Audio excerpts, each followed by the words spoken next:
everybody? Welcome back to another episode of Don't Give Up the Ship podcast. This one's going to be new. I've been wanting to do this for a while. It's been suggested by listeners that I do something like this. And some of my favorite podcasts on leadership development do something very similar. And it's something that I want to do because I really enjoy reading.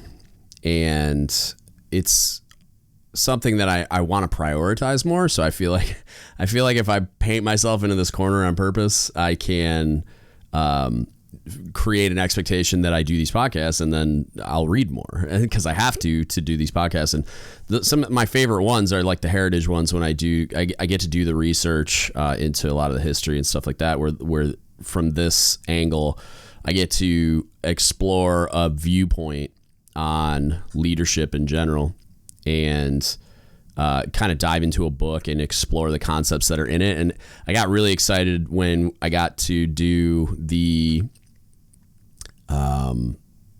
Blue Jackets manual article I did a whole podcast on that about a short talk with Chief Petty Officers, the one from it was like an early 1900s Blue Jacket manual. The one I read it out of was a different year than the one that was in the Teaching of the Creed stuff, but just doing that where I read through it, and as I went through it, I kind of stopped at points and did commentary on those things and kind of maybe expanded on it or translated it or whatever. And that was really fun for me too.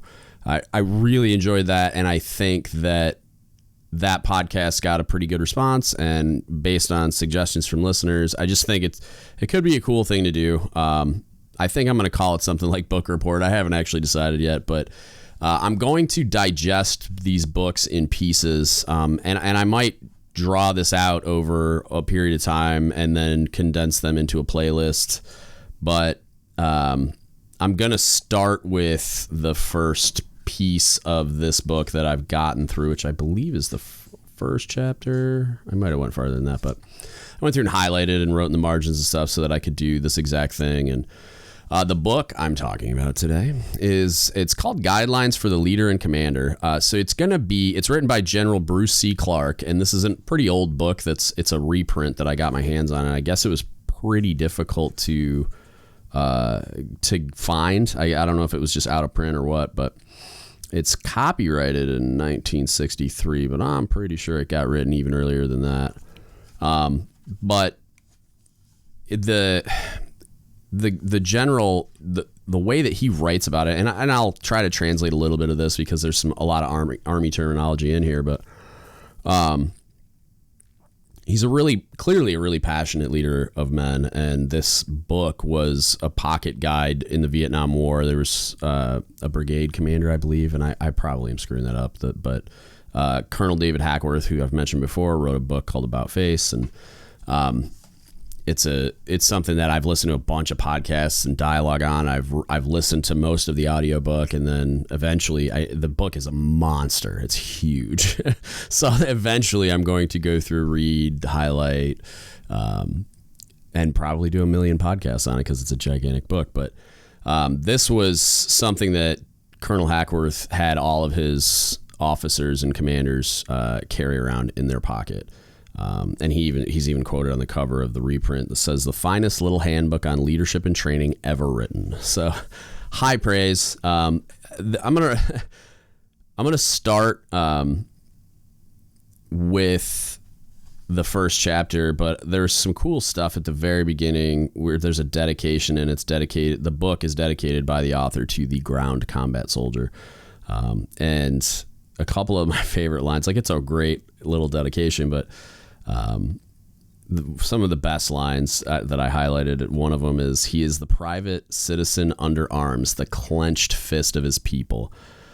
That line, just the second half, that just referring to military members and the armed forces as a whole as the clenched fist of their people that's like the best line ever. I just really, it was such a great expression of kind of what the military is to the country that it's loyal to.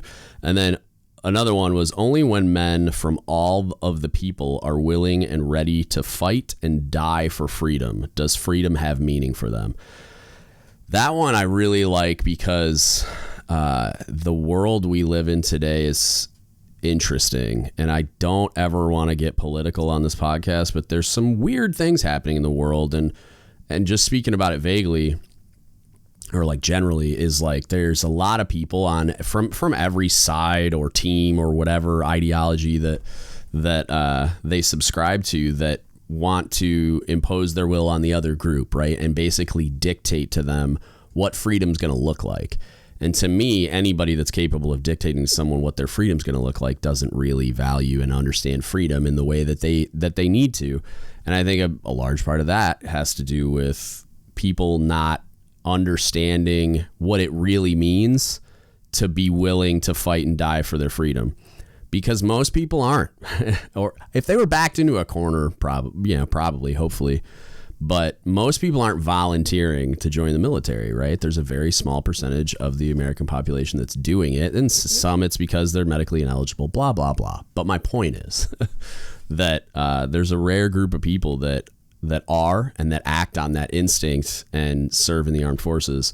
But for the people that don't and aren't willing to fight and die for freedom, I liked that line a lot because it hit home in that regard, just based on some wild things that I see in the world where people are proposing ideas or pushing ideologies or whatever, where whatever they believe, right? And I don't subscribe to any one of these ideologies. I'm pretty all over the place. But it's no one's right to dictate the terms of someone else's freedom. And I like that line quite a bit. So starting out at the beginning, there's a section I'm going to skip over in chapter 1 where he poses the question, how often have we heard an officer say, I'd do anything to get a command? And then he goes through this like 20 questions list of like, do you really want a command?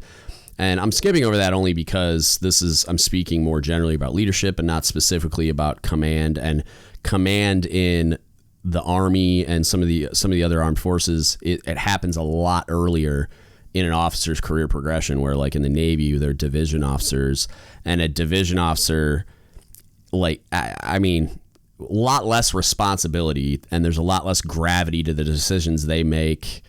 Not that it can't be serious, and not that there aren't. I'm sure there are officers like, Naval Special Warfare or whatever that at a more junior level are in types of positions much like the other services. But like in the Army, you're taking command as like, I think a captain is generally when they take command. I think the Marine Corps might even be earlier than that, like real early, like division officer level early, taking like platoon commander positions and stuff. So like they get a lot more. Or, I mean, it's different, but I would say it's a lot more responsibility a lot earlier. And so that's the kind of stuff that those questions are addressing. So I'm going to kind of hop over that and get into the page 3 the question posed at the top is, what does the soldier expect from his commander? And I will do my best to, obviously this was written forever ago, so the pronouns are going to be not inclusive, and I apologize for that, but and I try to make them neutral. Not because like it's, again, I'm a not political human in a lot of regards, and it definitely won't spill on this podcast, but it's the inclusive because there are women serving in the military, and then soon there will be transgenders serving in the military. But it's like, I want to understand that like there are women serving on submarines, women serving on ships, women serving on like with CBU. They're everywhere, and I want to understand that the leadership lessons in this apply to everyone. But having dealt with the prerequisites of command, which is what I just skipped over, I offer these thoughts on what soldiers look for in their commanders, regardless of the branch or service. So that applies to everybody. Honest, just, and fair treatment. I love it, and it's something that I think we talk about a lot on this podcast. I think it says, so like people admire a strict officer if they are also just. And that's the point being that like sailors want to be pushed. Military members want to be pushed. I've often defaulted back to the concept of nobody shows up to work wanting to suck. I don't care where they're from or why they joined the military. Nobody does it because they want to be bad at it. And I don't think anybody does anything with the intent of sucking at it. A lot of times you get beat down and like just bitter and jaded and demoralized and demotivated, and people being human beings are eventually going to get to a breaking point where it's going to appear that they show up wanting to do a bad job, or they're just like, there's some kind of like malicious intent in their lack of effort or application of standards or anything, or like adherence to standards. But I think that it takes a long time for somebody to get there, or there's some kind of underlying need that person has that's not being met. But I think generally, if you treat any group of human beings with honesty, and fair treatment, and it's going to resonate, and they're going to like trust you more. It's going to build trust. They're going to buy in, and you're going to see a lot more output from that group of people because they want to work for you. They don't want to perform poorly, and they want to be pushed. They want to be trained. They want to go hard, and they want to do well, and they want to accomplish the mission. They want to accomplish the crap out of the mission, and they want everybody to know that they accomplished the bejesus out of the mission. So when they're treated honestly, justly, and fairly, you will see that they'll be okay with a leader that is strict, that has high standards, pushes them hard, but also takes very good care of them. Also, when accountability is necessary, it's just and fair, and it takes into account all of the tertiary impact of the decisions being made. Like the best commanders I've ever had, and I honestly haven't met one, even though I'm sure somebody out there could relay a story to me about one that exists, but I've never met a commander who, when I've had the opportunity to be standing there or talk to them prior or be in the room, that prior to an NJP, or an Article 15 for those that aren't in the Navy, that they haven't they're wrestling with it, and they didn't sleep the night before, and they are going back and forth and asking us questions to make sure they have all the information. Like they're really grappling with the decision, and it really pains them because they don't want to hurt anybody that they don't want to hurt the sailors that they're trusted with leading.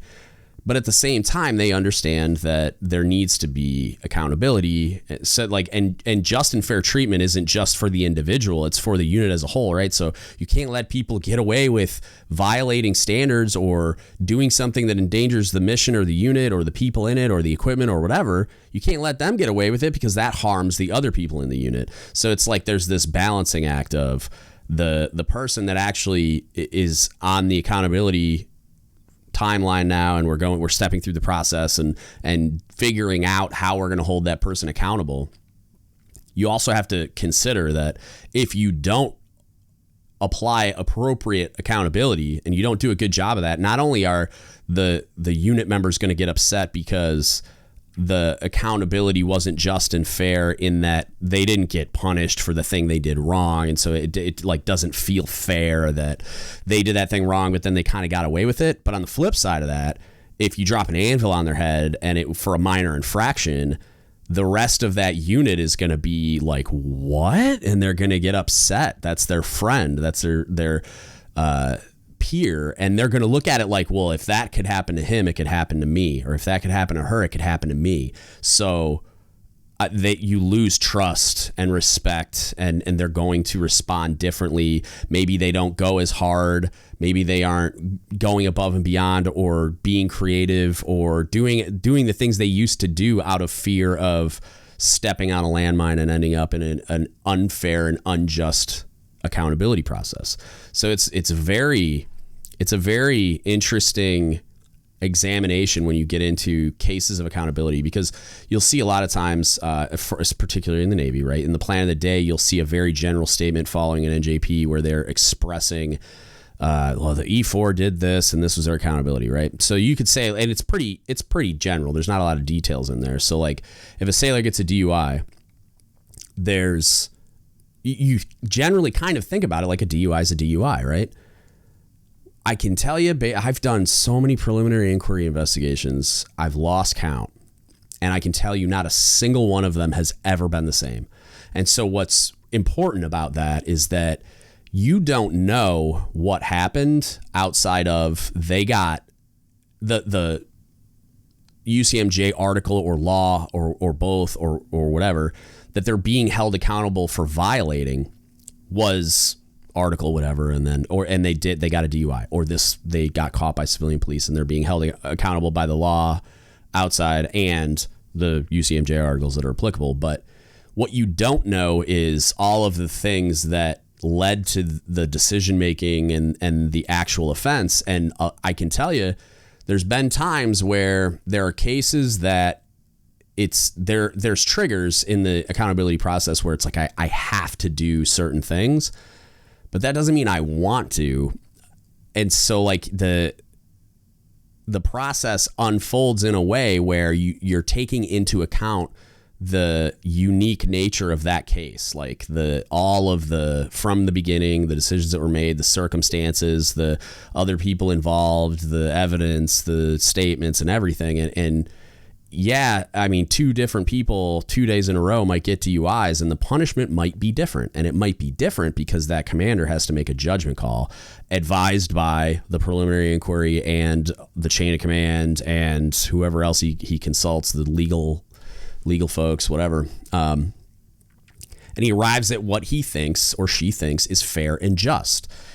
And a lot of times you'll see the reaction of the crew based on the vague, sanitized statement in the plan of the day or whatever, or just, what they hear in the smoke pit, that they're like, well, that's not fair because Seaman Timmy got a DUI and he got an anvil dropped on his head, but, Seaman Sarah got a DUI and she didn't. She's got a suspended bust and a finger wag. And it's like, maybe, and I say maybe sarcastically, like maybe the circumstances were different. And I can guarantee the circumstances were different unless they were both driving the same car at the same time on the same night, which is impossible. Probably. I don't know. Maybe somebody can do it, but it's, you know what I mean? Like every case is unique. And so it's really important to kind of balance all those things and just understand that the unique nature of that being what it is, that every case is different, but also like you need to explain that to the crew. Like instead of just letting the only thing be the statement in the plan of the day, it's like you need to take the time to explain to the crew, hey, this is what happened, as much as you can, because there's legal rules and everything else, but you got to take the time to let them know, like, hey, this case was not the same as the other one. And you can just take the time to explain it like I'm explaining it without details involved. And it will go a long way with making sure that they understand that you're being honest, just, and fair. The next one that I really liked, so it's talking about consideration due them as mature professional soldiers or service members, right? And it says, regardless of age or grade, soldiers should be treated as mature individuals. They are people engaged in an honorable profession and deserve to be treated as such. And what I wrote in the margins after I highlighted it was E4 and below. So why did I write that? Because there was a period of time on a couple submarines where every time something went wrong, even if it wasn't the E4 and below that did it, it was like the knee-jerk reaction was to gather E4 and below and conduct some kind of safety stand-down training or conduct GMT or whatever, or limit their liberty, that group. And it's just like the most frustrating thing, it's up there though. One of the most frustrating things I think junior sailors encounter during their first enlistment, and potentially even beyond that, unless they promote past like E6, is you kind of get treated like a child. And I've seen like older people join and really struggle with this because just based on their rank and pay grade, they're treated like they can't take care of themselves and can't be trusted. I really liked this line because I find that the more responsibility generally that you trust sailors with, the more they're going to respond in kind and like value the fact that you trust them and value the fact that you believe they can do this thing and you're not treating them like a child, and they do the work really well, and they kind of reward you with doing exactly what you expected of them and not taking advantage of the fact that they don't have their chief standing over their shoulder and micromanaging them, or they don't have to engage in some kind of a onerous process that like takes liberty away from them or makes their job harder. I'm not layering administrative process on top of administrative process. One of the most frustrating things in the world for me was when there were work controls violations, so like tag out violations, and the response was to add even more administrative processes and permission, like there was more permissions required and more supervision required, when it's like one mistake was made, and a lot of times that mistake was caught by the process that existed, not by, oops, a valve was open, and hydraulic fluid went where it wasn't supposed to, or high pressure air went where it wasn't supposed to. It's just like the second checker goes to the tag, realizes the first checker forgot to sign it. That's the process working. And yeah, maybe do a little training with the sailor that first checked, hung and first checked the tag. But it's like, the process worked. And so I don't need to weigh every single other person on the ship down with more administrative processes and more permission required. So now they're waiting around more because those people only have so much bandwidth. So now work's delayed. So now they're standing around having their time wasted, being treated like children that need supervision, when it's most 99.9% of the people that are doing the work that involves work controls are sitting there throwing their hands up like, I didn't have a tag out violation. So what? Why do I have to go through all this pain? And that's one of the group punishment concepts as well that I really hate. It's treat them, regardless of age or grade, like they're mature individuals, because they're doing an honorable profession. They're engaged in an honorable profession and deserve to be treated as such. I 100% agree. And the only time I would dissent from that is when they demonstrate through repeated action that they can't be treated that way. That they require, that individual requires that supervision or that level of accountability processes or filters or whatever to make sure that they're coloring inside the lines. There might be somebody that needs you standing over their shoulder, and that's okay. It's just we shouldn't default to that, and we especially should not default to treating everyone like that because one person needs that kind of attention. And I don't even view it as negative that they require that kind of attention. I had a sailor that I've talked about before on the podcast that we got him to a place, his ceiling was lower. He had a much harder time grasping concepts, was never taught a work ethic, was never held accountable. He wasn't a bad guy. He just needed to be taught things he was never taught. And that the accountability the division was exercising before I got there was all negative. And so it just beat the kid down even more. So we pulled him out of that, got him back into the group environment, accepted him back in, pushed him, motivated him, trained him, qualified him. And he still required supervision. I had my first class work nights with him because he needed the safety net. He could do it. He could do the same trapeze act. This is going to be a bad metaphor. He can do the same high wire act that my other qualified galley watch captains could do. He just needed a safety net and they didn't. And that was the only real difference. There was times where he needed that net to save him, but then he got right back up there and started going again. And there's nothing necessarily wrong with that.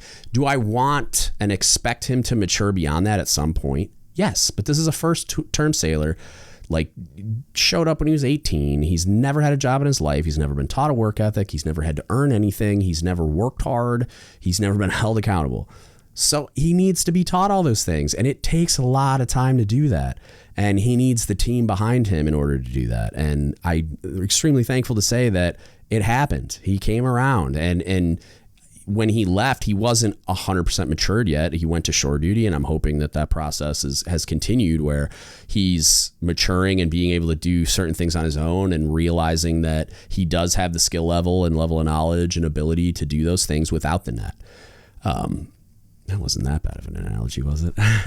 And then, but yeah, I really love that. Treat them like they're grown-ups. Talk to them like they're grown-ups because they're doing a thing that the gravity of the situation, the thing that they're doing, they deserve it. They've earned it. They merit that. this one was fun. So I've talked about this in relation to my anchors a bunch, and I'm sure I've mentioned it sort of on the podcast, but this line was pretty great. So the commander's rank should be used to serve his subordinates. It is not a reward, and it is not a license to exercise idiosyncrasies. Rank has one object: to enable the officer to fulfill their responsibilities. So I think officer as chief, right? Like I really, and it's for officers too, obviously. Like I've had commanding officers that need to tattoo this on their forehead, but when I'm talking about like chiefs or senior enlisted supervisors, right? Your rank exists only to serve your subordinates. That's it. The only reason that there's a higher enlisted rank is so that you can take care of your sailors, period. That's it. I will argue anybody to the death, to the metaphorical, argumentative death over this concept. Your rank only exists so that you can advocate for your sailors, so that you can get them what they need, so that you can shield them from any kind of undue stress or complication to their process. Your only job as a higher ranking person is to take care of your subordinates. And I like the way it's worded, that it should be used to serve your subordinates. One of my favorite lines, I write it in every single charge book entry I've ever written. Your sailors are absolutely entitled to the best possible chief you have in you. The price was paid already. They earned it. You owe them that. You are indebted that service to them. And if you don't believe that, you are wrong. There is no gray area or wiggle room here whatsoever. And so I really, really, really wish more, especially officers, but also chiefs. I wish a lot more senior enlisted supervisors, first classes, all of them, senior enlisted supervisors. If you're in any level of supervisory position, from work center supervisor to like fleet commander, your rank exists to serve your subordinates. And obviously there's some other things in there too. But on a grand scale, when you're pulling back and saying, what have I actually accomplished overall? The answer should be, I accomplished the best possible service to my subordinates that I possibly could. And the reason that is unequivocally and just like unwaveringly true is that the sailors are the mission, right? Like the sailors on the deck plates operating the equipment, standing the watches, doing the things. And that includes some junior officers standing off the deck or junior off the deck or whatever else. Those people are the ones doing it. They are fighting the ship. You are doing whatever is possible, whatever is needed, no matter what, to ensure that they're ready to do that. Whether it's training, whether it's accountability, mentorship, procuring things, fighting a fight that needs fighting. That's your job. That's your only job.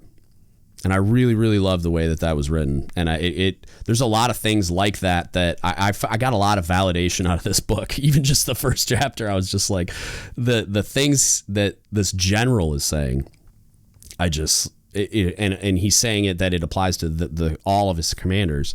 It's something that I wish was taught everywhere we process officers into the Navy. I wish it was taught at the Senior Enlisted Academy. I'm sure it is in some iteration. Like, it's not like this has never been said. It's just in actual practical real life application, there's a lot of people that kind of lose themselves in those promotions and think it's more about them than it is about their sailors. So the next one, the title is Personal Interest Taken in Them as Individuals. So this sounds familiar, right? You could call it a bunch of things, just know your people, intrusive leadership, all those types of things. But I highlighted a line in this paragraph where he's expressing what that means. And it says, you must have a genuine personal interest in them, or they will not have it in the officer, right? So this is important because the reason I liked, and there's a lot of lines like this in this book where they're very intentionally crafted in a really great way, where the word I key in on here is genuine. You must have a genuine personal interest. The reason that word is so important is because there's a lot of people out there that will talk about knowing your people or intrusive leadership or all those things. And leaders try to fake it. They try to do it, even though, and part of the reason it can come off as disingenuous is like they're just new to it and it feels weird and it's not something that they normally did. They're not an extrovert. They're not comfortable prying into people's personal lives. They feel kind of weird. They don't know how to straddle the line of being your friend or buddy and being your chief or being your division officer or department head. It can be very challenging. This is one of those things that I feel like falls into the category of what people point at and be like, well, that guy's just a natural leader. And it's like, they're just personable. Like there are people who have a way easier time straddling that line. And there's people that don't and have to really work on it. But the point is you have to get to a place, however you do that. And there's a lot of different ways to do it. There's a lot of variety and approach here that you can tailor to those strengths or weaknesses that I just mentioned. But you have to make sure that no matter what you do or how you do it, that those sailors understand that you genuinely care about them, that you really want to know, like, how's your wife and kids doing, that you really want to know what they do in their free time. I really want to hear about the Madden tournament you played this weekend, right? And it's not necessary. I do like Madden, but like there's a lot of things that I'm not really into, but I've found that I'm really lucky in that I'm an intellectually curious person. So when I don't understand something, I genuinely am interested. So it's almost like a cheat code in this way, where like when someone's talking, hey, what'd you do this weekend? And they start talking about something that I don't know of or understand, right? What's that? Like, how does that work? And I get curious, and then I start asking all kinds of questions, and I try to keep up and I try to understand it instead of just like shrugging at them and walking away or whatever, or just giving them some really blatantly vanilla interaction and then just like, and where it's like it feels like instead of my genuinely caring about them, I'm just like checking the box. Where like, this is this guy. And these kids are smart, man. The sailors are really, really intelligent, and they're gonna know not just that you're not genuine, but exactly what you're doing. They're gonna know that the Navy is pushing you to do this. They're gonna know what intrusive leadership and knowing your people is. They're gonna know that those things are said during the chief season. They're gonna know that that's a thing you're responsible for doing. And they're going to know that the only reason you're standing there doing it in that way is because you need to check that box to say that to yourself that you did it. The problem is that if you're not genuinely interacting with them, it's going to be pointless. And it's probably honestly going to, it'll be worse that you've done it instead of better. So the key here is you got to find ways to express to them, however that is, that you genuinely care about them. I have found in my many years of doing this that the best thing I can do is find things that we can kind of relate on, and then find other things that I can be intellectually curious about. And then just remembering things like someone's daughter's name or someone's wife's name, or like last time I interacted with those people that, you know, like Seaman Timmy's wife told me this thing, and I'll be like, hey, how's that thing going? Did you finish building that piece of furniture or whatever? And those things, it's like, even if you're bad at the interaction, even if it's tough for you to have those types of conversations and you feel like maybe you're not expressing yourself genuinely in the way that you're communicating, if you remember some seaman's wife's name and that she was restoring a piece of furniture or something, and then 6 weeks later you see her again and you ask her how it went, the fact that you remembered her name and that she was restoring a piece of furniture in her free time, you just gained a loyal fan, and that spouse is going to tell that sailor as much, right? It's like, you don't remember things like that if you don't care. You don't take the time to learn those types of pieces of information about sailors if you're not if you don't genuinely care. Like, why would you expend that type of bandwidth? So even if you feel awkward in the exchanges, I'm telling you, sailors are smart. They're going to be able to distill this down to, does this leader care or not? Do they genuinely want to know the answer to the questions? Do they genuinely want to sit here and have a conversation with me about cars or about Dungeons and Dragons or whatever you do in your free time? Or are they just checking the box? They're gonna know. And I promise you, even if you feel like you're bad at these interactions or they're awkward or whatever, the sailors are going to know that even if you show up and bumble through an awkward interaction, when you walk away, I promise you those sailors are going to know whether or not you were doing it because you care or you were doing it because you were just checking the box. So moving on. So it's talking about instructions directly for a captain and a lieutenant, so different ranks. But I highlighted the line in both where at the very beginning of what the general is explaining to these like lower level unit commanders. The first line for the captain is their first object should be to gain the love of their people by treating them with every possible kindness and humanity. And then for the lieutenant, the very same thing, slightly different. It says they should endeavor to gain the love of their people.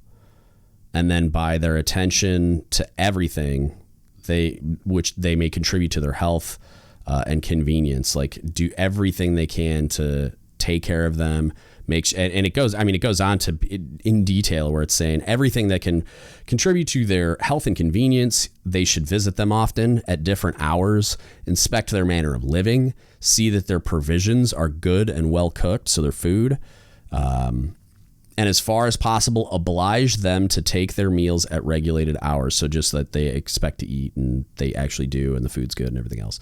Pay attention to their complaints, and when well-founded, endeavor to get them redressed, which is accountability, but discourage them from complaining on every frivolous occasion. So, the captain one is even better. It's like, it goes on, it's the same kind of thing where it's the first object, the very top priority that General Clarke writes into this is that you should gain the love of your people by treating them with every possible kindness and humanity. So when you hear that line, it sounds very touchy-feely, very, I don't know any Brene Brown fans out there, but it feels very like, very unmilitary. Like it feels counterintuitive to anybody that's been in the military for a long period of time. But when you're talking about good leadership, when you're talking about the type of leadership you would want if you're being led by a leader in the military, I mean, yes, there's going to be a certain level of detachment. There's going to be a certain level, like we talked about earlier, about the fair, just, and honest, right? Like there's going to be standards, and I'm going to hold you accountable to those standards. However, my first object should be to gain the love of my people by treating them with every possible kindness and humanity. Because why not? Like what, outside of getting unduly familiar, right? Again, it's a balancing act. You have to stay on the right side of that boundary, but taking the time to get, and a lot of what figures into gaining the love of your people by treating them with every possible kindness and humanity, besides what feels obvious in kindness and humanity, is like the if you really do any kind of research into, or just like thought on what humanity is, like what people, like how people are made up, what do they need? And I talk about that a lot, and I always go back to Maslow's hierarchy of needs, right? We want to get them to self-actualization, but at the very beginning, we need to make sure all the basic needs are met to work our way up to a sense of belonging and sense of self-actualization and stuff. But that is the type of stuff that is going to fall into treating them with every possible kindness and humanity. Like, I want to make sure that they're as well taken care of as I possibly can. I want them to have every comfort they can, every piece of cool gear they can possibly have, the best possible training. But I also want them to be the best team that's doing whatever we're doing. I want them to be successful. I want them to get accolades. I want them to promote. I want awards shotgunned across the entire work center. I want everybody to do really well. And in order for me to do that, in order for me to get those people to where they want to be, I'm going to need to push them. I'm going to need to set the standard high. I'm going to need to discipline them at times. There's a lot of things that factor into that. And a lot of those things will make your people love you. And so I think it's a really interesting thing. And I had a conversation. I was doing my cobb quals back when that was the thing I was working towards. And I talked to a really, really great cobb that is now a CMC. And he's one of the only people I've ever seen in that job. And I've got to work for one that's like this as well. But this guy, I just observed him while I was out on a boat doing an inspection. And then I got to go talk to him in his new job as a CMC. And he said something exactly like this to me. He said, you have to, because he said something about like how you create a good culture in the Chiefs mess. And I said, he talked about it in relation to the crew too. And I kind of came back around and said, but so the crew, I feel like I understand it. How do you do it in the Chiefs mess? Like, how do you make the Chiefs love you? And he explained it to me in that kind of a way, like you can never be above anything. You can never, you have to make them understand that you care about these things, that the things you're telling them to do, that you're telling them are the priorities for the entire submarine. Those things you need to then follow through and demonstrate to them that you care about, right? Like if I say that cleanliness, preservation, and stowage are so important going into this underway, but then I'm never out there inspecting those things. I'm never around when we're doing the cleaning, when we're doing the preservation, or when we're doing the stowage. I'm never checking on the quality of that work. Then the crew's going to pick up on the fact that I don't really care. It's just lip service. But if I'm down in a bilge cleaning during field day and I'm out there like at least checking on them, hanging out, bringing them a drink if I can, because you can't drink or eat in the engine room on submarines. Thanks, EDMC. Like just doing whatever I can to help those people out, like deck div, like they're needle gunning and fixing the rust and the whatever and laying down non-skid. And I show up with a bag of energy drinks or whatever, and I'm passing them out and check, hey, how we doing? What's going on? This looks great, blah, blah, blah. You guys are killing it. Like, what do we got left? And then maybe I sit there and paint with them for a little while or something. Like, why not? And that's me demonstrating to them that I actually care about these things. And maybe I don't actually get into a bilge, even though I think that you should and I would if you can. And it's not always the move because you still have to supervise. But if you do it, and you're clearly down there doing it. It's not just like a type of photo ops type stuff that gets made fun of on social media really hard. If you're really doing it, they're going to be able to tell, like we talked about earlier. But that stuff goes a long way in communicating to your sailors that you're the type of leader that deserves deserves them trusting and deserves them.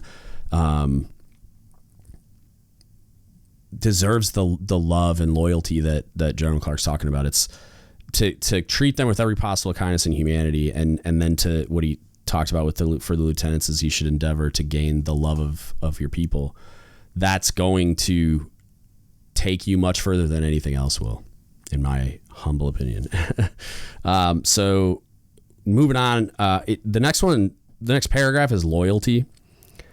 And then the line I highlighted is pretty basic. It says loyalty to superiors and subordinates is a basic requirement. And then it goes on to talk about a little bit of other stuff, but loyalty is something that we spend quite a bit of time on during the chief season. And it's something that we spend time basically exploring the concept of like what loyalty is, what does it mean? And then I think almost more importantly, how it's exercised. So that blind loyalty is always bad because you're eventually going to find yourself compromising your integrity and principles and doing something you shouldn't to be blindly loyal to a person that's taking advantage of you or an organization or whatever. But the loyalty is not just to superiors or to the organization or to policy or whatever, right? Loyalty to your subordinates, it kind of loops right back around to what we use our rank for, right? Which is to take care of our subordinates. So the loyalty to them is really important. Even when they screw up, loyalty is, I would say that at that moment, it's probably the most important thing is that, and I really enjoyed this when I saw it, but this was a while ago where Jay Bell, who's a CMC that's all over social media, if you don't know, great dude. I mean, I don't know him personally. I've talked to him a little bit on Facebook, but like seems just like an incredible CMC. He posted a picture one day, and I was over the moon when I saw this because I've talked about it a bunch, but I've never seen it happen in real life. Not the way that this happened. So there was this sailor that something happened. I'm not sure. It might have said, but I can't recall why he went to Captain's Mast. But he went to Captain's Mast and he was on restriction. From the description that I read, it seemed that the sailor had not just continued to work hard, but like had rebounded in a huge way while he was like following the Captain's Mast, but still during the restriction period. And had done something, and I'm not sure, again, it might have said, and I'm just forgetting, but he did something way above and beyond that merited recognition. So he's on restriction for something else, but the Captain's Mast happened, the accountability happened. Now, in my opinion, that sailor's starting with a clean slate. They're still paying for what they did, obviously, with the punishment is still happening when they're on restriction, but whatever that sailor did merited a spot NAM. And that's what happened. He's wearing, in the picture, he's wearing a red restriction badge and a Navy Achievement Medal.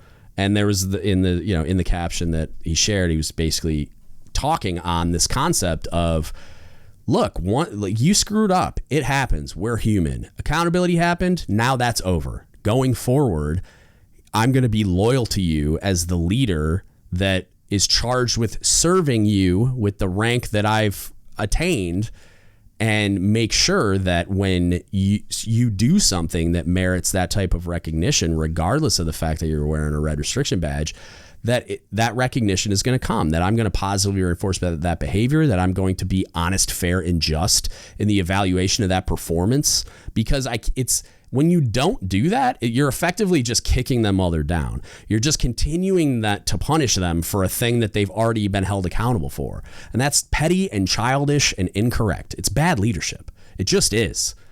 Like, you can't do that. We always talk about how we want to see a sailor recover after they slip up, or whatever you want to call it, where they have a misstep, they have a human moment, like their human is showing, and they go to mast or whatever, something to that effect, fail a PFA, whatever. We always talk about how we want to see them rebound, but what are we doing to exercise loyalty in that moment to help them rebound? Or at the very least, recognize when they do. Instead of saying, oh, well, he just fixed this critical piece of underway limiting equipment, but we're not going to route a spot NAM for him because he just went to Captain's Mast. It's like, if you would have approved that award for a sailor that didn't go to Captain's Mast, then that sailor should be getting an award too, because that accountability process already happened. It's over now, starting with a clean slate.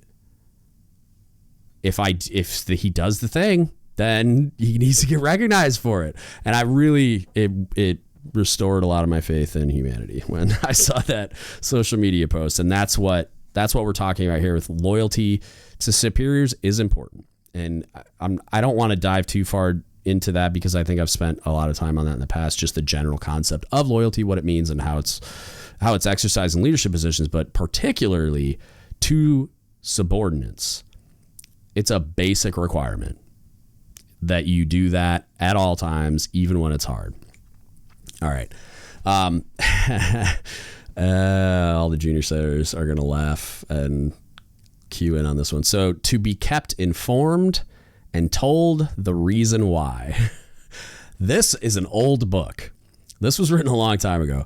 And I think it's hilarious when you hear people talk about, oh, these new kids, like these millennials or these Gen Z kids or whatever, like all they do is ask why. Like, why do they do, back in my day, which isn't true, I never asked why. I just blindly followed orders. And like, it never, that ridiculous argument never goes away. But I think it's incredibly just appropriate and it made me really happy when I saw this line in a book this old written by a general that, like led men in combat, and I want to say World War II or Korea or both. It's because it flies in the face of the concept that it's kids these days are getting soft or whatever. To be kept informed and told the reason why. Tell them the reasons behind decisions affecting them. Many jobs seem purposeless unless the facts behind them are known. You should continually take action to offset rumors and speculation by giving your people all the information that you can. And I've talked about this a bunch before, but trust them to understand. And yes, there are things you're not going to be able to tell them, but I can tell them enough that they're over a long period of time, they're going to understand and trust that I have their best interests at heart. And they're going to have faith that when I can't tell them everything, but I tell them, hey, this is important and we got to go, they're going to go. And then eventually, if I can go back and tell them the reason why, I will.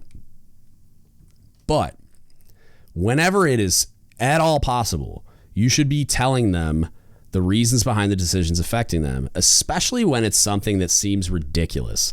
Or like, why is this happening last minute? Why is it happening at all? It doesn't make any sense. Because like, I was that guy when I was an E5. I thought my chief was a moron and I could do the job better, and every decision he was making was stupid. And it's like, if you take the time to explain, if you take the time to answer them when they ask why, because unless it's a crisis, unless it's I don't have time for this right now, but we'll do it later. If you spend a bunch of time in the moments that you can explain everything that's going on, where you can take the time to make them understand why we're doing this thing at this time, this way, then they're going to trust you more. And when that task seems purposeless or just ridiculous or difficult for no reason, like we're making it harder than it needs to be, if you're that leader that takes the time to explain everything to them, they're going to trust you in a way that will allow for you to say, look, I just need you to do this right now. And I promise I will revisit the reasons why later. But right now we need to go and I need this done. And they're going to go. I'm telling you, it'll happen. And then, yeah, you might hear some grumbling and groaning, but that job's going to get done because they trust that you have their best interests at heart. And they trust that when you can, to the extent that you can, you're going to explain it to them later because you've demonstrated that over a period of time. You've proven that. Really important that you not just to be kept informed. So like the last minute changes to the plan of the day or the 1,500 work list kind of crap that drives sailors nuts. Like they don't want to hurry up and wait. They don't want to have their time wasted by just arbitrarily changing the plan and by not sharing information with them. And a lot of times, oh, well, it was in the plan of the day. You're required to read it. Like, okay, you just keep making excuses for being a bad leader. So you need to take the time to tell them. One of the best things that we had going was a text thread on top of, we would do quarters and we would do like an end of the day wrap up and we would do the text thread and we would do whatever else. And just to over and over again, hey, make sure, don't forget, hey, we got to do this thing.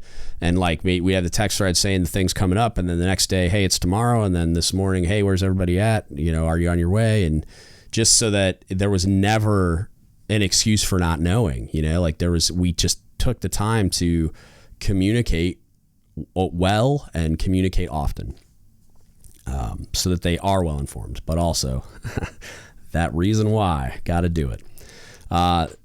Next one. So we're talking about a well thought out program of training, work, and recreation. I thought that was cool, but the line that I highlighted was keep a balance between training and recreation. Too much of either becomes a drag on your people. So this one hit me because there's a lot of times where, and I think everybody feels this, but especially on my last submarine, there was no balance between anything. All we did was train and work and barely sleep. And a lot of it was self-inflicted through mismanagement of priorities and mismanagement of just time. Like we didn't do a good job as a command of respecting sailors' time, creating a balance when we could, and we could. There was a lot of stuff, like of all the meat in our plan of the week, I would say we outright controlled at least half of it, where we could move stuff around or just not do it or do it less frequently when we needed to accommodate the balance, to accommodate recreation, to accommodate sailor sleep schedules, to respect a little bit of that off watch time so they can PT or do whatever they want to do to de-stress. Because what a lot of commanders and leaders lose sight of is they think that they need to squeeze every last drop of training opportunity for all it's worth. Like you need to wring it all out of every available moment in the plan of the week. The problem with that is there's no balance. And when you get to a place where your sailors aren't sleeping, or if all they can do is sleep and work, it's going to drive them nuts. You're going to run them ragged. Morale and engagement is going to go down. And that's when you see watch standing issues. That's when you see work controls violations. That's when you see people getting hurt. Like there's a really, what feels obvious to me anyway, like really obvious correlation between the not balancing, the not valuing sailors' needs outside of the work piece. Like, yes, they do need training, but they don't need training every minute of every day. Yes, they do need to be great watchstanders, but that doesn't mean we need to devote every second of bandwidth to trying to accomplish that. Except really, if you achieve a balance where you respect some of that off time and let them recharge and let them refocus and de-stress and get good sleep, you're going to achieve what you're going after anyway. Like, so as long as you have robust training, but also there's a balance there and those sailors are able to sleep and able to de-stress in whatever way they find valuable, those sailors are going to be better watchstanders. They're going to be better technicians. They're going to be better at all of the things that they do because they're going to be happy and balanced. They're going to be well-trained and well-rested. And that is the ideal sailor. You could go poll any random group of enlisted sailors from any community and any service. And I'm telling you, that if they're well-rested, well-fed, and just de-stressed and ready to go and well-trained, but I think a lot of leadership gets hung up on the and well-trained, like, well, they can't be well-trained if we don't spend all of the time on it. Well, you're wrong, because they might be well-trained, like they might be knowledgeable, but you're not going to get good performance. You're just not. They're not going to be engaged. They're not going to care. They're going to be tired and angry and stressed out. And that is not going to translate into optimal performance when it matters. Demands commensurate with capabilities, so neither too great or too small. So what I highlighted here was a commander should not overload their people with unnecessary work. Think collateral duties. On the other hand, letting people become bored because they are not working enough is just as bad. Neither people as individuals or units should be expected to accomplish impossible tasks. So it kind of goes back and forth, right? It's like we want to keep sailors busy. And this is something my dad, who's a Vietnam veteran, he was on a destroyer in Vietnam. He would always say this about the Navy, like, hey, they got to keep you busy because otherwise, like, idle hands, right? Like, you're going to have time to complain and you're going to have time to find trouble. So, like, they want to keep you busy all the time, which, and really just keep you busy enough to not get bored. I mean, like, you go look on any of the meme sites on the internet and you'll find what happens when sailors get bored, and it's not always good. So, I mean, it's usually hilarious if it doesn't cross the threshold into just bad. So you don't want to overload them with unnecessary work, like we talked about just a second ago, or with the balance, right? We don't, and not just training, which is not unnecessary, but also just like superfluous administrative requirements, just showing up to meetings or gathering large groups of people just because we need to, like having people come into work just because, having people stay to a certain hour just because it's what we do, you're getting paid. Like, well, what value their time? Find that balance.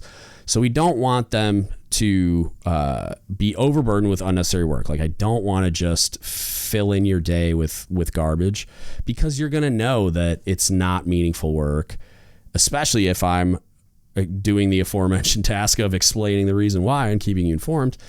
But I also don't want I don't want my sailors to get bored because they're not working enough. Like, that's why shipyard periods, you will see a spike in DUIs, safety things. Just like you'll see a spike in what you'd call like the accountability mechanisms. Like, you'll see a spike in masts, you'll see a spike in DUIs, you'll see a spike in safety issues, you'll see a spike in like work controls violations and everything else. Like, you'll see a spike in sailors disengaging and sailors not taking things seriously, and sailors being bored and filling that time with partying or whatever and making bad decisions. Like, you'll see a spike in bad decisions during shipyard periods, because a lot of the times it's just not as taxing. Like, the sailors have more downtime, even if they're at work. There's a lot of sitting around waiting for the shipyard people to do what they do, or for a job to get opened, or for a piece of test gear to show up or whatever. So we don't want them to become bored either. You got to keep them engaged. You got to keep them doing something productive and meaningful that's going to fill their time with a positive function. But I don't want to fill it with busy work that adds no value either. And then, units shouldn't be expected to accomplish impossible tasks. So I agree with it in that, like, you shouldn't push your people to the breaking point and then try to just ask them to do something that's not practical. Like, I found myself in a situation one time where we had just done a bunch of really demanding, complex evolutions while we were on deployment, and then some requirement somebody was hiding in their pocket that we had to run a security drill came up, basically, like, before we got home. So we had a bunch of sailors running on very little sleep. They were run ragged. They were stressed. They were just over it. And we're talking about now running this security drill. And everybody, like, every chief and officer in the room, except for the commander, thought it was a terrible idea. Like, we can do it later. We'll address the requirement later. Like, these sailors need sleep. We'll do it when we moor, whatever. We'll figure it out. But now is not the time. And it's like to the point where it felt dangerous. Like, it felt like if during the drill itself, somebody didn't get hurt or something didn't go horribly wrong, the watchstanders that are also not going to get sleep instead. Like, it was just a really bad situation where pretty much universally everyone was opposed to it, and we said as much, and then we did it anyway, and it was not good. Thankfully we got away with it, but it should have never happened. And I think when I hear impossible tasks, that's the kind of thing I think of, because I also think of my time in projects. It's like, there were times where they said, like, hey, this is the schedule, and I'm looking at it like, that's impossible. I can't get all the things I need done to, like, we would go on a deployment, come back, and we'd have a really short period of time to turn it around and go do it again. Really high op tempo. And I mean, when I first got there, I was looking at it, I'm like, this is impossible. Like, you're nuts. And then it turns out it's not impossible. So it's like, I also, like, I agree with it in the first case, but in other cases, there are times where you're going to demand things of your people that's going to feel impossible, or that they're going to think is impossible, but it's also necessary, and you find a way, like, you adapt and overcome. So, I agree and respectfully disagree in certain circumstances. So moving on, this gets into the combat commander. It's just a second section in the chapter, but I highlighted some paragraphs in here that I really enjoyed. So talking about positive leadership in relation to a commander. So we're just talking about positive traits. So the positive traits of the commander and of the soldier are acquired during training in peace, training in wartime before combat, training during battle, and by mental factors not easily described. And then it lists those as desire to overcome the enemy, devotion to country and to organization, and personal devotion to the commander. When a disciplined unit is spurred by the mental drives mentioned, it fights not only well, but brilliantly. I really liked that part because, and this is one of those like intentionally articulate things that in this book that I just really, really enjoy. So just talking about that it's different when we're training in peacetime, training in wartime before combat, training during battle. And that's a concept that I've kind of been thinking about recently, where I've read some articles, seen some things, and just through personal experience of going and seeing all these different submarines through what I do for my job, I'm not super confident that we're focused on the right things to successfully like apply the tools we have to fight a war if it were to come. I don't know that we're ready to go to battle. I don't know that we're ready to fight hurt and to do the things we need to do to overcome the adversity that will be inherent in that environment.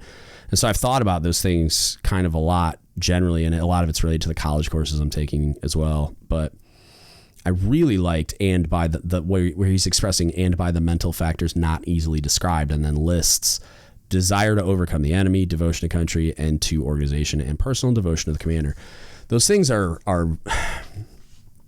they're hard to quantify, but it's something that I've always kind of leaned on a little bit. Like, and obviously I haven't, I mean, I guess on paper I've been to war. On my first deployment, we launched some Tomahawks, but like it wasn't a shooting war where we were getting shot at or depth charge or anything. So, when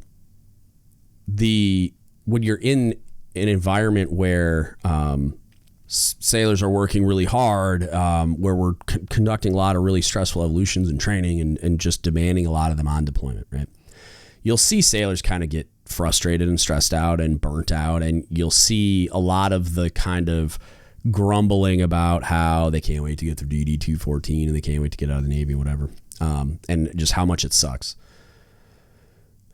What I've noticed is that, and I've used this analogy for, is that Hoo-yah button exists in every single one of these people, because the same sailors that are the loudest grumblers, like the loudest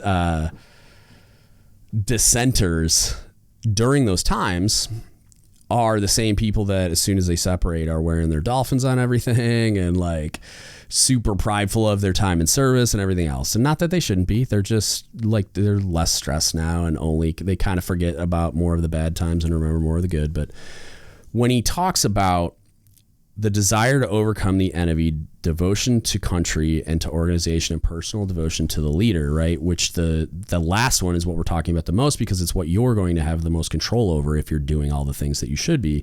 But the sailor's individual desire to overcome the enemy, devotion to country and to the organization, some of those things are dependent on your leadership, and some of them are just inherent in a service member's desire to serve and the decision that they made to be where they are right now.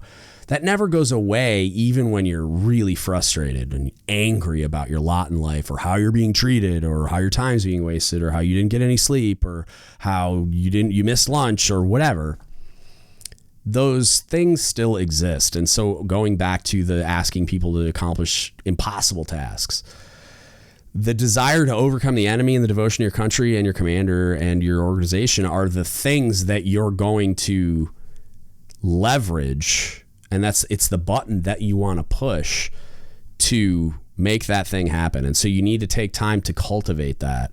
I think, and that's kind of, I'm getting there. Stay with me. Like, that's why I think things like heritage are so important.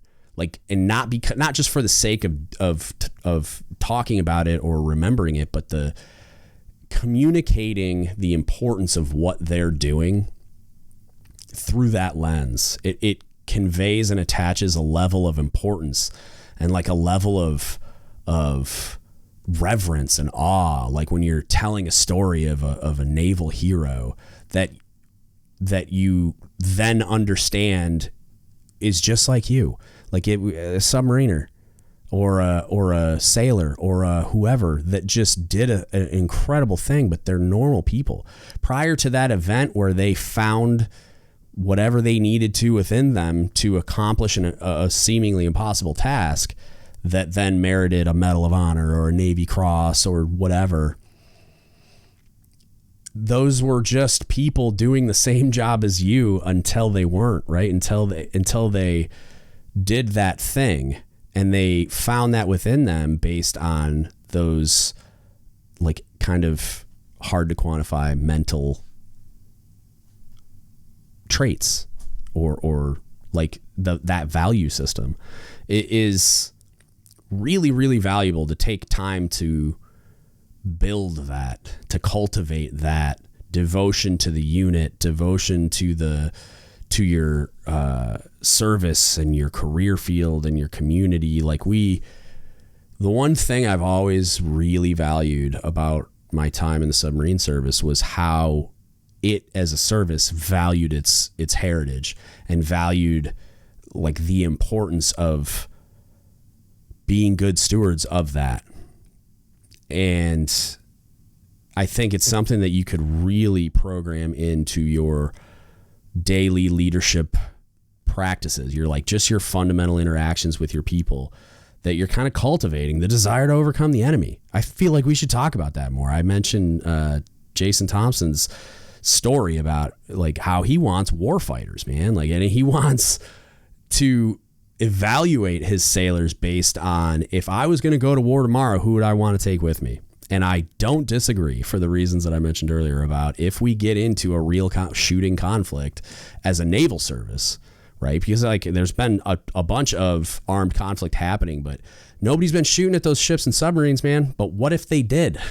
Like, are we ready for that? Are we gonna be able to effectively fight that war? Like, I think we'd rise to the occasion eventually, but I think there'd be a high cost. And I think that we need to be thinking about it now. We need to be having those conversations now where we're cultivating these things in our people, that if and when it did come, that you are not just the type of person that walks around with a clipboard and writes numbers in boxes. You're not the type of sailor that only does these really basic things that only happen in peacetime. Like, if push came to shove, you could fight the ship. That's how we should be training, and that's how we should be communicating to our sailors. At the end of the day, our mission is to effectively exercise this implement of warfare. It's to put warheads on foreheads and iron on the bottom. And so that's what we should be communicating them and cultivating those things, the devotion to country and organization and personal devotion to the commander, which will come when you do that, when you take times to tell those stories, man. I'm telling you, like the reason I named this podcast what I did was because of a monologue, basically, that my prior Cobb and a mentor to this day used to get on the 1MC and tell like stories, like historically based stories. And it was kind of like the don't give up ship thing was his like sign off after that giant monologue that just gets you all amped to go do the thing, talking about the incredible warship that we were charged with bringing to life and fighting at sea, you know, and in places that we can't talk about and doing things that'll never be mentioned, and like how he would like describe the engineering characteristics and the awesome firepower and the capabilities, and then he would say that the ship itself was a national asset, but that the sailors manning her were national treasures. It was awesome. And like, you had to be there. Like, I'm not doing the best job, but like, it was awesome. You were never not pumped when that was over.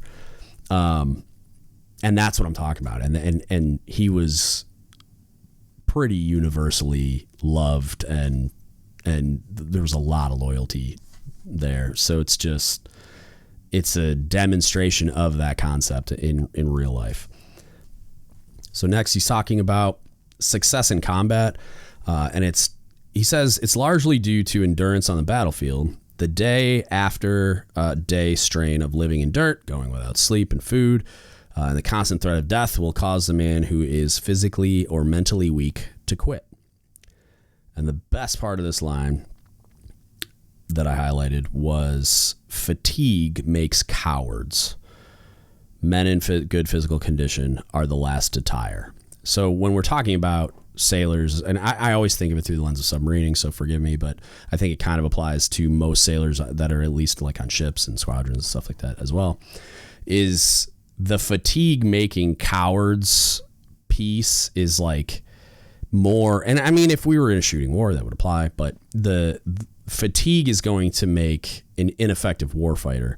And I'm saying warfighter as in like just a sailor manning the ship doing the thing, right? Like you're not going to be on a rifle pulling the trigger. You're going to be in the control room of a submarine maneuvering the ship into the position to shoot a torpedo or whatever we're doing. So if I'm constantly fatigued for all the reasons we talked about earlier, with not having the balance and making sure that their time is valued and that you're doing all the things to make sure that all their needs are met, the fatigue is going to make you combat ineffective. Interestingly, kind of hand in hand with that, the next one is unit morale. And he's mentioning it in this kind of in the same breath as the fatigue concept, where one of the sentences I highlighted was, so the commander can overcome much of this strain and strengthen the mental endurance of his people by teaching them in advance what to expect. This one I really liked, based on just my time on submarines. It's the more you talk about what's to come, it's kind of, I had an old chief that used to say, basically if you, and I'm not going to use the exact words because it's not quite appropriate, but basically like if you let everybody know that there's a punch in the face coming and you talk about the punch in the face and you let them know, yeah, punches in the face hurt, but sometimes it's going to happen and this is what to expect when it happens. And then afterwards, this is how you recover from it and how we move forward. When the punch in the face comes, it's not going to wreck everything. It's not going to destroy all your plans. It's not going to completely take everybody off of their game. It's going to put a chink in it. It's definitely not going to be fun. It never is. It's not going to help generally. It's not going to be a good thing, except for, you heal up, you have scars, but there's lessons learned that come along with those scars. Like you get better from it, from dealing with that adversity. But when it comes, you can overcome the punch in the face by letting everybody know what to expect. It sucks when it's happening, but at least I know what to do. And that's one of the things the entire time I've been on submarines that I've marveled at is like when something goes horribly wrong, the vast majority of the time, the people on board are so well trained that what you see happen when some piece of equipment bursts into flames or hydraulic fluid starts spraying from somewhere it's not supposed to, or whatever. What you generally see happen is sailors just start reacting. There's not panic. There's not chaos. There is very disciplined reaction based on training. They know what to expect when that piece of gear bursts into flames because we drill on it all the time. So whenever any piece of gear bursts into flames, they know exactly what to do. And you get conditioned to expect a certain thing. And it's almost comforting. It's weird, right? Where like when somebody picks up a 4MC and calls away a fire, so that for those that aren't on ships or submarines or whatever, it's like an emergency phone. It's just like the bat phone. Like it's a red phone on the wall. You pick it up, you actuate the switch, and then you make a standard damage control report where you're just alerting everybody that there's an emergency. And then what you hear next is over the 1MC, somebody's calling away the casualty, letting everybody know where it is, what it is, how bad it is, what the kind of response is required. And then they'll sound an alarm. And so all these things happen, and then they repeat the report again. So all these things happen. During fires, you'll hear them direct the fire teams where to go, right? So like all these things happen every single time we do these drills. So as a real casualty is happening, you see sailors responding kind of like it's just a thing that we like. Oh yeah, I know what this is. It's a fire. Okay, so now I'm going to go here. I'm going to do this. I'm going to grab. And yes, there's adrenaline, and but it's more of like a controlled, like I don't want excitement is kind of probably the wrong word, where it's your heart rate's definitely up, and you're definitely more keyed up than you are for just drills, because those are just drills, but you're still doing the same thing, and you're doing it as if you've practiced it. You do it with discipline, where you're not going to lose your cool. You're not going to freak out. There's not chaos, because you just know what to do. Like, your hands just start moving. Your feet just start moving. You just start doing things. And that's one of the things I've always marveled at, is if you know what to expect, when that punch in the face comes, you just react to it. You deal with it. Yeah, it sucks. It hurts, whatever. But we're going to overcome that adversity, because I've seen this before. I know what this is. It's not shocking. It's not surprising.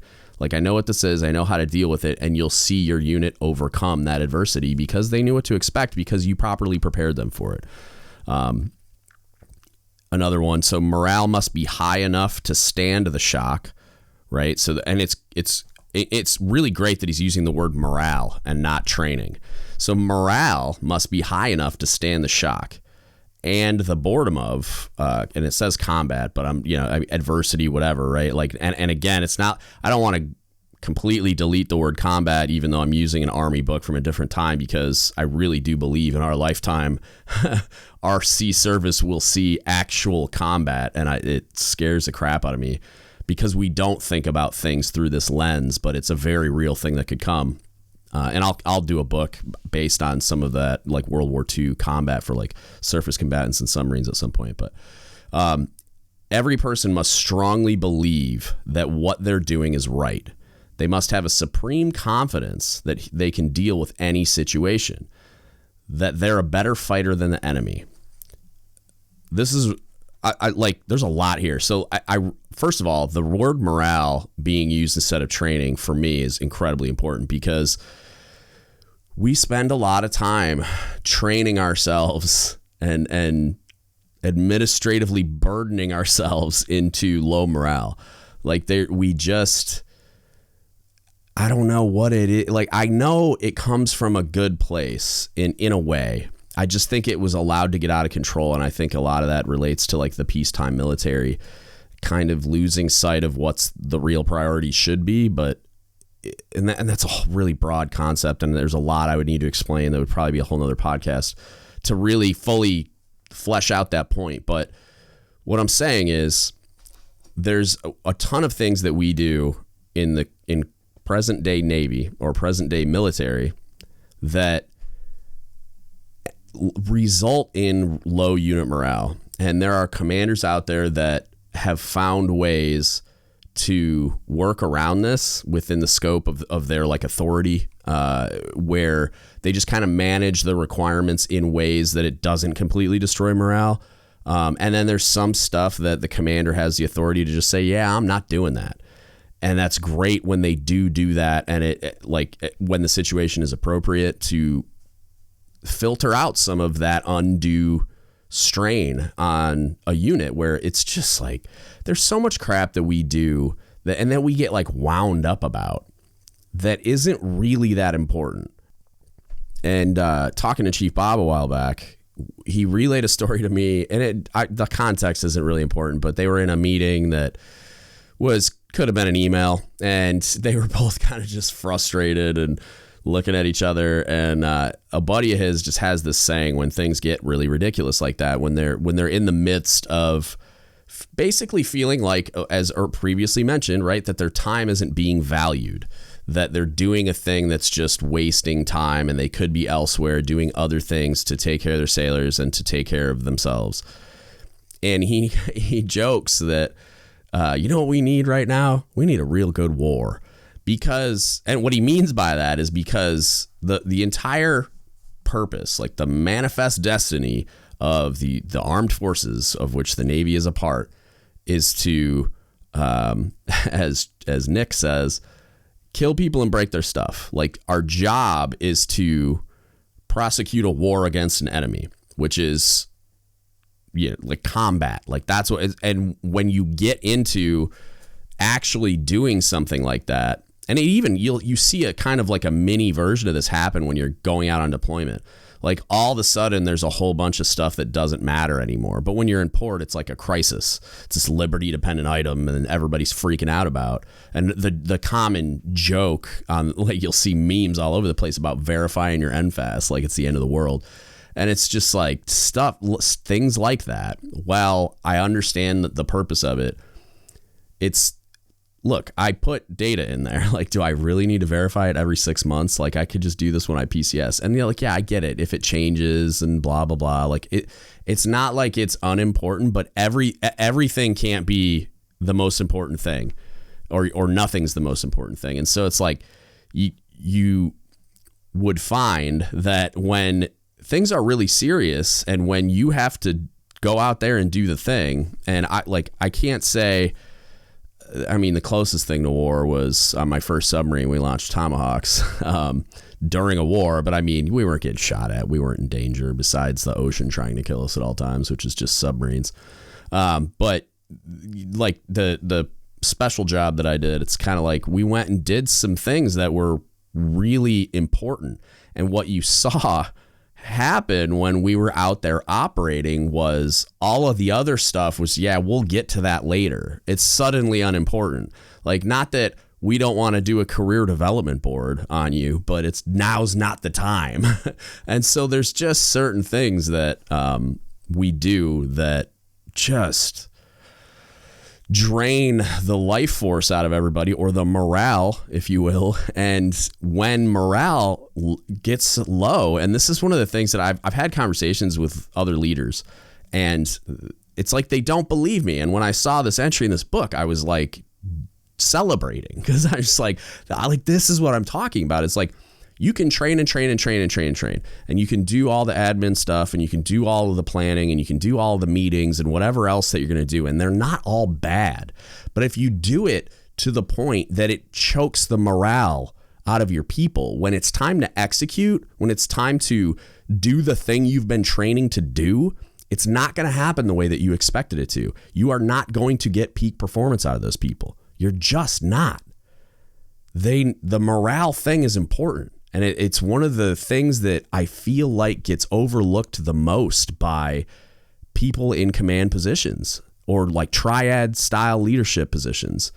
Like, those people understand that there's all these mission requirements that have to happen and they have to be executed. But instead of managing their team in a way that they balance both training, preparation, and everything else that they have to do with morale, so that they have a really well-rested, well-prepared, happy, motivated, disciplined crew, then you're going to get peak performance out of those people.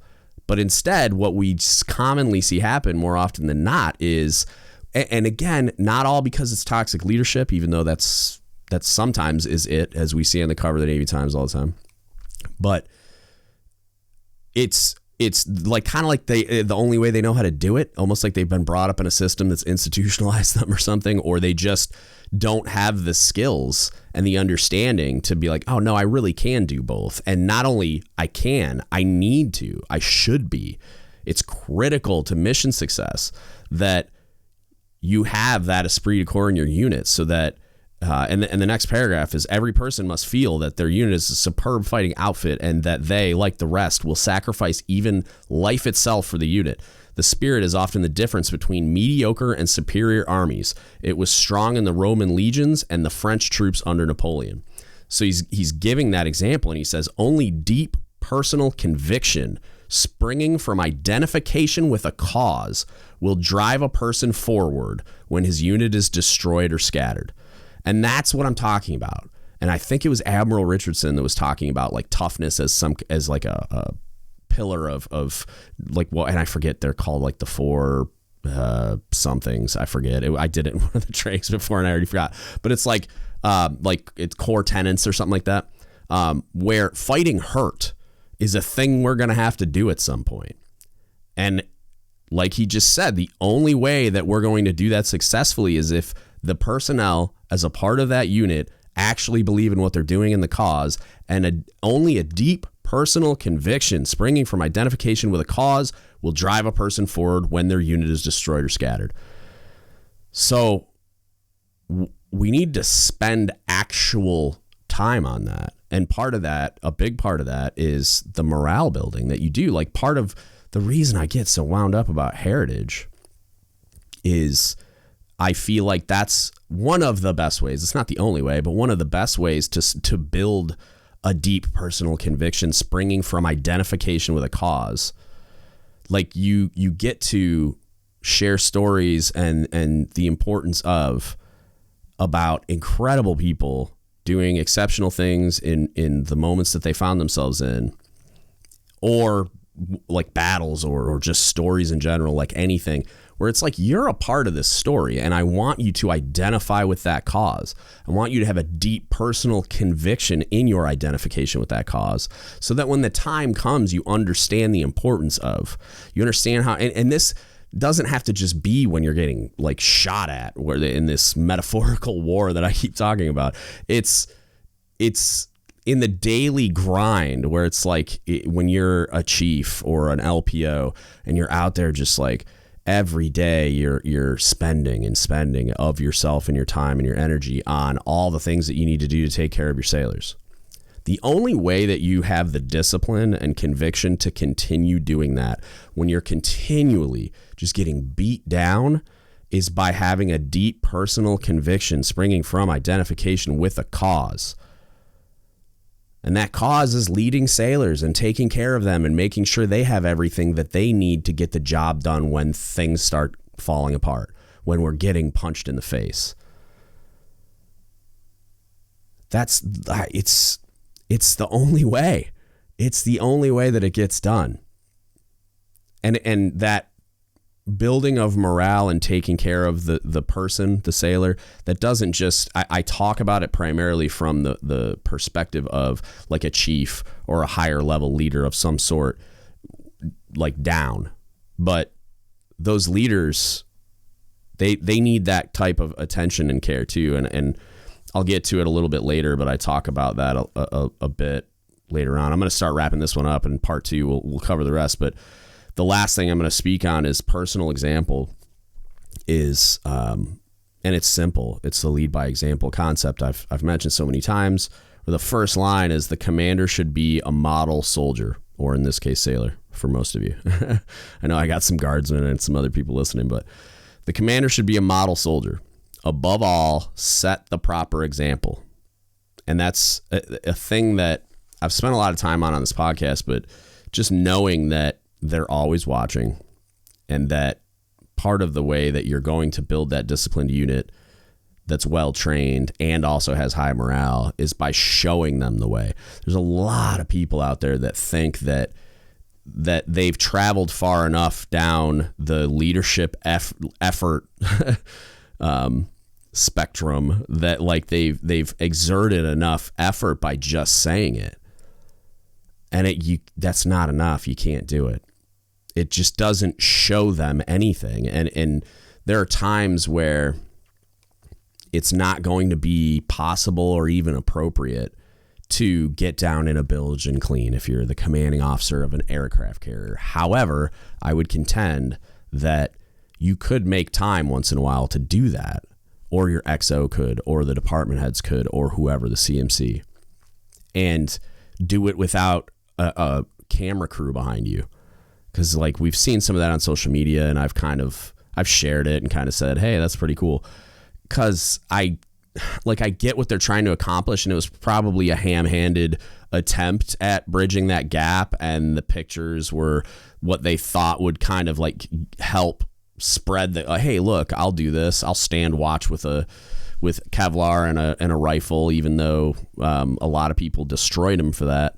And there's some other an admiral running a fire drill and an FFE and an SCBA. Like, I get that it was discredited, and the reasons why it was discredited by a lot of people that were kind of a little just not willing to believe it and kind of skeptical of it because of the cameras, right? Where it's like a CO on a ship. It's like your audience is the crew of that ship. You don't need it to be on DVids or whatever, or like on Navy.mil or any of these other like Facebook pages or whatever. We don't need the rest of the world to know that you did it. And it immediately steals credibility when there's a camera there. Like, it's like, oh, you're just doing this for like to make yourself like, look at me, I'm one of the people. Like, you're gonna just immediately lose all your credibility by doing that, where it's like, just get down in the bilge and clean. You don't need to make it a publicity stunt. Just get down there and do it, and it'll buy you so much goodwill. Like, they will tell that story forever if you do it, and you do it from a genuine place, and there's not like any way to discredit it. Like, there's not like, oh, he just did it for the pictures. It's like, if you just go down there and you're interacting with the crew and coking and joking a little bit and just like kind of getting to know them a little bit, and the full bird captain is down there cleaning or painting or whatever, and you don't go run off and tell the whole world that, oh, look at me, I painted a bulkhead today. Like, it's that kind of, because the sailors, like I've mentioned before, they're just going to know. They're going to know if you're authentic about it or not. And if you take some time to do those things, and even the little things like taking the time, God bless you all. There's a lot of officers out there that can't maintain a uniform to save their life. And it's not that they don't know how, they're just not putting in the effort and apparently don't think that it's important. And it's not everybody. I'm not, but there's a lot out there. And I mean, for the devil's advocate, there's a lot of chiefs out there that can't wear their uniform right either. And you're supposed to be an example, right? You're supposed to be leading by example, and you immediately are going to, even if the sailors you're talking to are a hot mess in their uniform, they're not going to take anything you're saying seriously because you're not maintaining their uniform. And while that might seem hypocritical, they're the junior, you're the senior. Their uniform looks like it does because your uniform looks like it does. So lead by example, set the proper example. You must be a model sailor. That's like a starting point to build any credibility or trust. If you walk in there like squeaky clean, boots are shine, blah, blah, blah, but you're also, and this is the key here, because a lot of people will just take shots at you because you don't do any work because your uniform looks like that. If you're also willing to get dirty and grimy and get down in there with them once in a while and let them know that you're not above anything. And that's like, the analogies I always use is like during stores loads. Like, yeah, I'm the chief and I have to go to meetings and I have to do planning and I do a lot of admin and all this other crap. But during stores loads, my shiny boots were covered in flour and dirt and scuffed up and all that other crap because I was humping food with my guys. I was working with them because that was the best expenditure of my time. To take care of them was to help them get all this food down and stowed. And yes, I was supervising and running up and down ladders to coordinate this and coordinate that and tell people to go here and go there and whatever, all towards that end. But there was large portions of time where I was just stowing food like I was an E3 because it was the best way to help my people. But then the next day, even though I got very little sleep and I had to be in the morning, and even though they didn't come until the evening, my boots were shined, my uniform was pressed, like I was ready to go, just like I was gonna, like all I was gonna do was go to meetings and stuff, knowing full well that I was gonna wreck them again, and then, you know what I mean? And it's not, there's something about that communicates the credibility that you need to start building trust, and then through that trust be the person that can be a steward of good morale through balancing all this. Like it's all connected. And setting the proper example, even in the little things, right? Even in the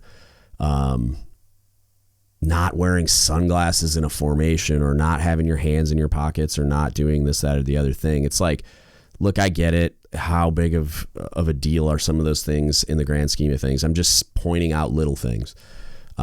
If you're consistently being an exemplar of all those standards to the maximum extent possible, you're going to be the person that they look to. And if you take care of them and demonstrate to them that you're authentic and that you care and that you're not above anything and that you'll be right in there with them if need be, it's just going to continually build trust. It's going to continually create the rapport that you need to build the morale and esprit de corps that you need to have a successful unit. And yes, you need discipline and training and all those other things. But there's got to be a balance, because otherwise you're kind of wasting your time in a way, because yes, we've got a lot of training in. However, when it comes time to do the thing, if they're exhausted and they don't have a deep personal conviction and they don't have some like really deep connection to the cause, you're not going to get the response that you desire. You're going to see people fall apart under pressure. And that, obviously we can't have that, because the mission has got to get accomplished. With that, I'm gonna stitch this one up. That was most of chapter 1. It's a pretty small book, and I'm just talking a lot, but we're already past 90 minutes, so I'm gonna cut this one off here, and I will continue this book. I will probably do a lot of other books that they'll be pieced up like this, just because it's gonna get long. But this, I really enjoy doing this. This is fun. I learned something by having to digest these books. It forces me to read more, which I'm excited about, because I've wanted to read more for a while, and now I'm just creating a need to do it, which is awesome. And I'm interested, as always, to hear from you all if this is something you like. I know, like I said, this is something that I'm doing because I've gotten feedback on, hey, you should try doing something like this. But also, for all the listeners that weren't those handful of people, let me know what you think. Let me know if you enjoyed this, if there's books you want me to cover, anything like that. Always open to any feedback. And then if you need anything from us or got any questions, comments, or concerns, hit us up. Don't Give Up the Ship Podcast at gmail.com. You can Facebook message us, Don't Give Up the Ship Podcast, or DM me on Instagram or Reddit. This episode will be posted there. I've been a little lazy about putting some of the episodes on Reddit recently. I've been running around like an idiot. Just a lot of stuff going on as I prepare to retire and or some other things. It could get complicated coming up here, so I'm trying to do all that and go to college and do this. So, but yeah, just hit us up if you need anything at all ever. If you want to support us, dgutspodcast.com/shop. Still got some stickers, shirts, all that other stuff. There's a donate button on the website as well that I don't think I've ever really put out there, but it's only if you want to. All of it is used to pay all the subscription fees for the website, for SoundCloud, for all the things that are associated with maintaining the podcast platform. It's not a for-profit thing at all. And if it ever changes, I will let you know. Because I am building a for-profit enterprise right now that's I will share with you when I am ready. But it's related to, but separate from the podcast. So I'll put that all out soon when I'm ready to do that. It's getting there. I've gotten a lot of work done on it lately. And that's it. That's what I got for you today. Thank you so much for listening, and don't give up the ship.